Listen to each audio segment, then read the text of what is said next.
नमस्कार प्रिय विद्यार्थियों, स्वागत है आपका वीकेएस फिजिक्स एकेडमी में। आज हम बीएससी बीएड सेकेंड ईयर और जनरल बीएससी सेकेंड ईयर के पेपर नंबर 3 ऑप्टिक्स के बारे में अध्ययन करेंगे। और जैसा कि आप जानते हैं कि ऑप्टिक्स के अंदर जनरल बीएससी सेकेंड ईयर की नंबर 2 यूनिट जो है वो स्टार्ट थी, उसका लास्ट लेक्चर आज हम पढ़ रहे हैं। और बीएससी बीएड की यूनिट नंबर 1 का लास्ट लेक्चर है, लेक्चर नंबर रहेगा 12। दोनों ही क्लासेस के लेक्चर नंबर 11 जो हैं, जो हाइगेन नेत्रिका के रूप में थे, प्ले लिस्ट में हैं, आप उसको देख सकते हैं और आपने देख लिया होगा, नोट्स भी बना लिए होंगे। तो यहाँ पर एक नेत्रिका और है आपकी रैम्सडेन नेत्रिका जो होती है, जिसे धनात्मक नेत्रिका भी कहते हैं। और एक इससे पहले थी हाइगेन नेत्रिका, जिसे ऋणात्मक नेत्रिका कहा जाता है। इन दोनों के लास्ट में हम तुलना भी करेंगे कौन सी ज़्यादा बेस्ट है। वैसे मैं पहले भी बता चुका हूँ कि हाइगेन नेत्रिका ज़्यादा बेस्ट होती है और उससे संबंधित प्रश्न है वो बहुत बार ज़्यादा पूछे जाते हैं। जब ये टॉपिक अपना आज कंप्लीट हो जाएगा तो हमारी जो यूनिट है बीएससी बीएड की नंबर 1 यूनिट वो बिल्कुल कंप्लीट हो जाएगी और जनरल बीएससी की 2 नंबर यूनिट है वो बिल्कुल कंप्लीट हो जाएगी। इसके बाद हम आगे व्यतिकरण जो यूनिट है, दोनों ही क्लासेज में लगती है व्यतिकरण यूनिट, फिर इसके बाद विवर्तन आएगा, वो दोनों यूनिट हम एक साथ ही स्टार्ट करेंगे। तो यहाँ पर आप देखिए रैम्सडेन नेत्रिका, जिसे धनात्मक नेत्रिका भी कहते हैं। तो वीडियो को लाइक करें, कमेंट करें और ज़्यादा से ज़्यादा विद्यार्थियों तक से शेयर जरूर करें। आइए शुरू करते हैं।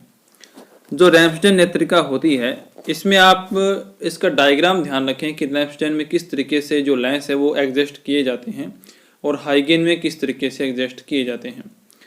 इनमें जो लेंसों का उपयोग होता है वो समतलोत्तल लेंस होते हैं, यानी ये लेंस भी समतलोत्तल है और ये लेंस भी समतलोत्तल है।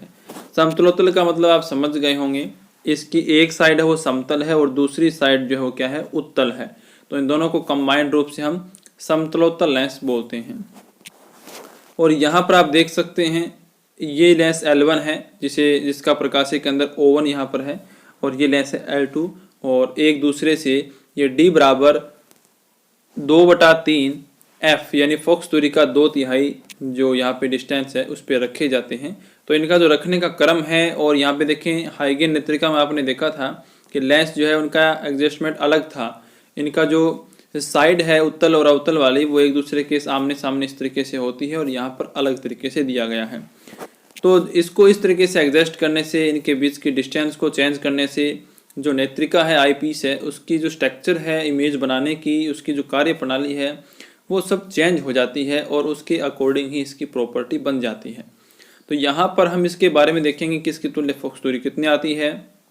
जो दो लेंस होते हैं आपका गोलीय विपतन और वर्ण विपतन, जिसके बारे में हम पहले पढ़ चुके हैं, वो इस नेत्रिका में कैसे होता है। या हम ऐसे कहें कि जो गोलीय विपतन और वर्ण विपतन के कम करने का जो प्रतिबंध होता है, क्या उस प्रतिबंध को ये संतुष्ट कर पाती है या नहीं कर पाती है।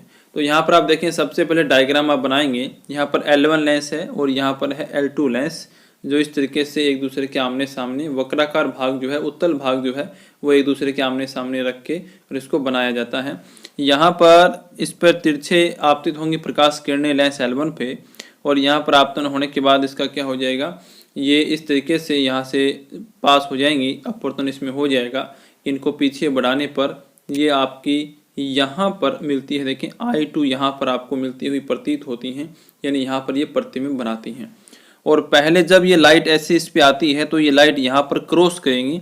जो I1 पॉइंट आपको दिखाई दे रहा है ये है I1, यहाँ पे ये क्रॉस कर रही हैं। तो ये I1 जो है वो लेंस L1 के लिए बिंब का काम करेगा और फिर इस बिंब को यूज करके वो प्रतिबिंब बनाएगा।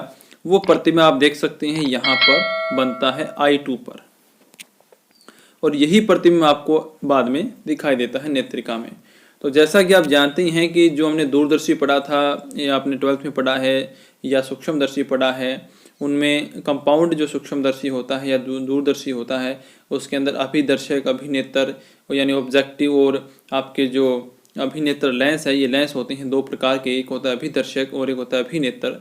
जो लेंस वस्तु की ओर होता है उसे आप अभिदर्शक बोलते हैं, और जो लेंस आपकी आंख की तरफ होता है उसे आप अभिनेत्र, आईपीस बोलते हैं। उसी तरीके से है ये, लेकिन इसकी स्ट्रक्चर अलग होने की वजह से इसको नेत्रिका बोल दिया गया और जिन वैज्ञानिकों ने इनको बनाया उसके नाम पर ही नाम दे दिया गया। जैसे हाइगेन ने बनाया तो हाइगेन नेत्रिका हो जाएगी, रैम्सडेन ने बनाया तो रैम्सडेन नेत्रिका कहलाती है। यहाँ पर आप देखें कि ये जो बिंब है I1, ये जब बिंब का काम कर रहा है तो इसे बिंब दूरी से डिनोट करेंगे। तो इस लेंस L1 से U मैंने दिखाई है, यहाँ पे ये बिंब दूरी है। और ये जो लास्ट में प्रतिबिंब यहाँ पे I2 के रूप में बनेगा तो प्रतिबिंब दूरी को हम V से डिनोट करते हैं, तो ये यहाँ पर V से दिखाया गया है। अब आपको थोड़ा सा यहाँ पे ध्यान रखना पड़ेगा कि दोनों लेंस जो है यहाँ पर दोनों लेंस समान फोकस दूरी वाले होते हैं, जबकि जो हाइगेन नेत्रिका है उसमें ऐसा नहीं होता है, उसमें अलग अलग होती हैं। इसके अकॉर्डिंग यहाँ पे रिजल्ट मिलेंगे आपको। तो ये जो समान दूरी के फोकस दूरी के जो लेंस है उनमें जो लेंस L2 है उसकी फोकस दूरी जो है वो इस तरीके से एडजस्ट की जाती है कि ये I2 जो है उसकी बिल्कुल फोकस बिंदु पर बने, जिससे कि आपको ये पता लग जाएगा कि जब इसको हम एडजस्ट करेंगे तो ये आपका जो प्रतिबिंब I2 है वो लेंस L2 के फोकस बिंदु पे बनना चाहिए। अगर वो फोकस बिंदु पे बनता है तो मेरे कहने का मतलब ये हो जाएगा कि लेंस L2 से ये दूरी जो है वो फोकस दूरी के बराबर हो जाएगी। और यहाँ पर फिर आप ये ज्ञात कर सकते हैं कि इस लेंस से कितनी दूर बनता है, क्योंकि इनके बीच की दूरी कितनी है 2f/3 है। तो इसमें f में से इसको माइनस करें और आप इसको निकाल सकते हैं। तो आइए देखते हैं इसके अंदर आगे किस प्रकार से हम इसको परिभाषित करेंगे। इस नेत्रिका में दो समतलोत्तर लेंस 2f/3 दूरी पर स्थित होते हैं तथा जिनके गोलीय पृष्ठ एक दूसरे के आमने सामने होते हैं, लेकिन इसमें दोनों लेंसों की फोकस दूरियां बराबर होती हैं। ये आप याद रखें, फोकस दूरियां इसमें बराबर हो जाएंगी। अब हमारा काम ये होगा कि पहले हम इसमें गोलीय विपतन ज्ञात करें, फिर हम इसमें वर्ण विपतन ज्ञात करें और ये बताएं कि ये जो कम करने का जो प्रतिबंध होता है गोलीय विपतन को और वर्ण विपतन को, क्या उस प्रतिबंध पे ये संतुष्ट हैं या नहीं हैं आपकी रैम्सडेन नेत्रिका। और फिर हम ज्ञात करेंगे तुल्य फोकस दूरी और क्रॉस तार की पोजीशन क्या होती है, और लास्ट में हम बताएंगे दोनों नेत्रिकाओं की तुलना। तो यहाँ पे सबसे पहला पॉइंट अपना रहेगा गोलीय विपतन। तो गोलीय विपतन न्यूनतम होने की शर्त हम पहले पढ़ चुके हैं, क्या होती है देखें, D बराबर F1 - F2 होती है गोलीय विपतन के न्यूनतम होने की शर्त, और इसको सिद्ध भी किया जा चुका है, प्रीवियस वीडियो के अंदर आप जाके देख सकते हैं। अब हम ये जानते हैं कि रैम्सडेन नेत्रिका में फोकस दूरियां बराबर होती हैं दोनों लेंसों की। तो F1 का मान भी F है और F2 का मान भी F है, इसका मतलब D बराबर क्या हो जाएगा 0 हो जाएगा। तो इसका मतलब ये हो गया कि अगर आपको गोलीय विपतन कम करना है तब आपको दोनों लेंसों को बिल्कुल उनके बीच की दूरी 0 करनी पड़ेगी, लेकिन ऐसा तो नहीं हो सकता। इसका मतलब ये नेत्रिका जो है इस प्रतिबंध को संतुष्ट नहीं करती है, इसलिए गोलीय विपतन की मात्रा कुछ अधिक इसमें है। इसको कम करने के लिए लेंसों के गोलीय पृष्ठों को एक दूसरे के आमने सामने ही रखते हैं। यानी अगर आप दो समान फोकस दूरी के लेंस लेते हैं और अगर आप चाहते हैं कि उसमें गोलीय विपतन कम से कम हो जाए या 0 हो जाए, तो आप देख सकते हैं उनको आपको क्या करना पड़ेगा, उनके बीच की दूरी को 0 करना पड़ेगा, और ऐसा तो संभव नहीं है। तो इसका मतलब ऐसा संभव नहीं है तो उनको एक फाइनाइट डिस्टेंस पे तो रखना ही पड़ेगा, तब कुछ कम हो जाए गोलीय विपतन। इसके लिए हम उनको जो गोलीय पृष्ठ है उनको एक दूसरे के आमने सामने रखते हैं, और आगे हम बताएंगे कि इनके मध्य तुल्य फोकस दूरी कितनी होनी चाहिए जिससे कि इसमें जो गोलीय विपतन है वो कम हो जाए। दूसरा पॉइंट अपना रहेगा वर्ण विपतन का। वर्ण विपतन देखें, क्रोमेटिक एब्रेशन। वर्ण विपतन न्यूनतम होने की शर्त जो है वो आप जानते हैं क्या होती है। जो बीच की दूरी होनी चाहिए दोनों लेंसों के वो दोनों फोकस दूरियों के माथे के बराबर होनी चाहिए। तो F1 + F2/2, और यहाँ से आप जानते हैं F + F करेंगे आप, दोनों सेम फोकस दूरियाँ हैं तो 2f/2 हो जाएगा और 2 से 2 कैंसिल, D बराबर हो जाएगा F। इसका मतलब आपको अगर वर्ण विपतन कम करना है तो जो दोनों लेंसों के बीच की जो दूरी D है वो उनकी फोकस दूरी के बराबर होनी चाहिए। तो यहाँ पर ऐसा तो नहीं होता है, दोनों लेंसों के बीच की दूरी है फोकस दूरी की 2/3 होती है रैम्सडेन नेत्रिका में। इसका मतलब यहाँ पे भी क्या होगा, वर्ण विपतन पाया जाएगा। अब इसकी कार्यप्रणाली देखें आप। कार्यप्रणाली वर्किंग क्या है कि दूरदर्शी की अभिदर्शक लेंस L द्वारा बना प्रतिबिंब, दूरदर्शी की अभिदर्शक लेंस, जो दूरदर्शी मतलब दूर से प्रकाश आ रहा है जिस वस्तु से, उसका जो अभिदर्शक लेंस है जो वस्तु की ओर है, वो जो प्रतिबिंब I1 बनाएगा वो प्रतिबिंब हमारे जो नेत्रिका की जो लेंस है L1 उसके लिए मैंने बताया था किसका काम करेगा। ये जो I1 प्रतिबिंब है जो दूरदर्शी के अभिदर्शक लेंस से बन रहा है, ये हमारे लेंस L1 के लिए जो हमारी नेत्रिका के अंदर है उसके लिए बिंब का काम करेगा। और इस प्रतिबिंब को ये L1 लेंस बिंब मानते हुए दोबारा से एक प्रतिबिंब बनाएगा और वो प्रतिबिंब हमें I2 के रूप में प्राप्त होगा। तो हमारी नेत्रिका की जो साइज है उसकी दोनों लेंसों के मध्य जो दूरियां हैं उसको हम थोड़ा सा एडजस्टमेंट करके और इस I2 को प्राप्त कर सकते हैं जहां पर भी हम प्राप्त करना चाहें। तो यहाँ पर आप देखें इसके बाद अभिक्षेत्र लेंस L1 के लिए बिंब का कार्य करता है, अतः O1 I1 बराबर क्या हो जाएगा, U हो जाएगा, यानी बिंब दूरी हो जाएगी। यहाँ पे आप मैंने अभी डायग्राम में दिखाया था, इस साइड में था आपका बिंब दूरी U। अब नेत्रिका को इस प्रकार से आप समायोजित करें कि I1 का प्रतिबिंब I2 पर लेंस के फोकस पर बने, जिससे अंतिम प्रतिबिंब L2 द्वारा अनंत पर दिखाई दे। यानी इतना काम होने के बाद आप देखें, इतना काम होने के बाद जब यहाँ पे I1 बन गया और इसने इसका प्रतिबिंब I2 बना दिया, तो आप इसको इस तरीके से एडजस्ट करनी है कि ये जो लेंस जो है L2 इसके फोकस पर आ जाए ये आपका प्रतिबिंब I2 जो है, जिससे क्या होगा, ये इसको अनंत पे दिखाएगा और आप इसे अच्छी तरीके से देख पाएंगे बड़े प्रतिबिंब के रूप में। फिर इसके बाद O1 I2 बराबर क्या हो जाएगा, यानी O1 से प्रकाशीय के अंदर जो पहले लेंस का है इससे जो आपका I2 बन रहा है उसके मध्य की दूरी क्या होगी, बिंब दूरी होगी। तो ये आपका क्या हो जाएगा, V हो जाएगा। I2 L2 के फोकस बिंदु पर है, ये आपको याद रखना है। आपको भले ही इसमें दिखाई न दे रहा हो डायग्राम में, लेकिन ये एडजस्टमेंट करना होता है। तो एडजस्टमेंट आप इस तरीके से इसका करते हैं कि ये जो I2 है वो इस लेंस के फोकस बिंदु पर आ जाए, यानी कि I2 अब जहाँ है वो मैं ये कह सकता हूँ कि लेंस L2 से फोकस दूरी के बराबर है। इससे हम I2 की पोजीशन ज्ञात कर पाएंगे। तो यहाँ पर आप देख सकते हैं O2 F2 बराबर क्या होगा, फोकस दूरी के बराबर होगा। और O1 I2 का मान अगर आपको ज्ञात करना है, देखें O1 I2 का मान आपको ज्ञात करना है। यहाँ देखें आप O1 I2, ये अगर मेरे को ज्ञात करना है तो मेरे को क्या ज्ञात करना पड़ेगा, O2 I2 में से मैं O1 O2 यानी 2F/3 अगर माइनस कर देता हूँ तो मेरे को ये वैल्यू जो है मिल जाती है, V की वैल्यू मिल जाएगी। तो यहाँ पर आप देखें O2 I2 माइनस D करना है, D का मतलब दोनों लेंसों के बीच की दूरी है, यानी कि 2F/3। तो O1 I2 जो है वो मेरे को मिलेगी, यहाँ पे देखें आप V जो प्रतिबिंब दूरी होगी, V बराबर क्या होगा, I1 I2। यहाँ से आप लघुत्तम लें 3 आ जाएगा, 3F माइनस 2F यानी F/3 आ जाएगा, यानी फोकस दूरी का 1/3 जो होगा वो प्रतिबिंब दूरी होगी। फिर हम इसमें लगाएंगे लेंस सूत्र से 1/f बराबर 1/v माइनस 1/u। और देखें जो आपका प्रतिबिंब बन रहा है वो इस साइड में बन रहा है और प्रकाश की दिशा इस तरफ है, तो चिन्ह परिपाटी से उसको माइनस में लिया जाएगा, इसलिए जो v है मैंने अपॉन में लिखा, तो F/3 था तो 3 ऊपर आ जाएगा और माइनस मैंने चिन्ह परिपाटी के अकॉर्डिंग यहाँ पर लगा दिया है।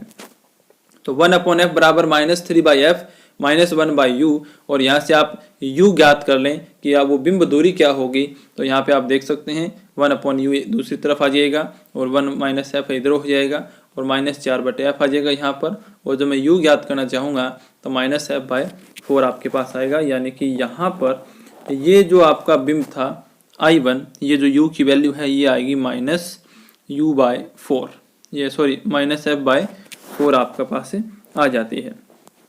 यहाँ पर आप देख सकते हैं, यानी ये फोकस दूरी का 1/4 जो है वो बिंब दूरी होती है। फिर आप इसमें ज्ञात करें तुल्य फोकस दूरी। तो तुल्य फोकस दूरी कैसे ज्ञात करते हैं, 1/f बराबर, इसका फॉर्मूला भी हमने ड्राइव किया था पहले, 1/f1 plus 1/f2 minus D/f1/f2। यानी अगर दो लेंस एक ही अक्ष पे D दूरी पर रखे हैं तो उनकी तुल्य फोकस दूरी का फॉर्मूला क्या होता है, 1/f1 plus 1/f2 minus D/f1/f2 होता है। तो 1/f बराबर, यहाँ से आप देखें D की वैल्यू तो आप जानते हैं, इसलिए मैंने यहाँ पे D की वैल्यू को रख दिया है 2F/3। तो यहाँ से आप देखें 1/f बराबर, और F1 F2 बराबर आइंस्टाइन नेत्रिका में क्या होता है, बराबर होता है F के। तो F आ गया F1 की जगह, F2 की जगह भी F आ गया, और यहाँ से F1 F2 मल्टीप्लाई में है तो F² बन गया, एक F से एक F कट जाएगा यहाँ पर आप देखेंगे कि जो आपकी तुल्य फोकस दूरी है 1/f वो आएगी 4/3f। और यहाँ से जब f की वैल्यू ज्ञात करेंगे तो 3f/4, यानी कि तुल्य फोकस दूरी जो है दोनों लेंसों की वो किसी एक लेंस की फोकस दूरी की 3/4 आती है।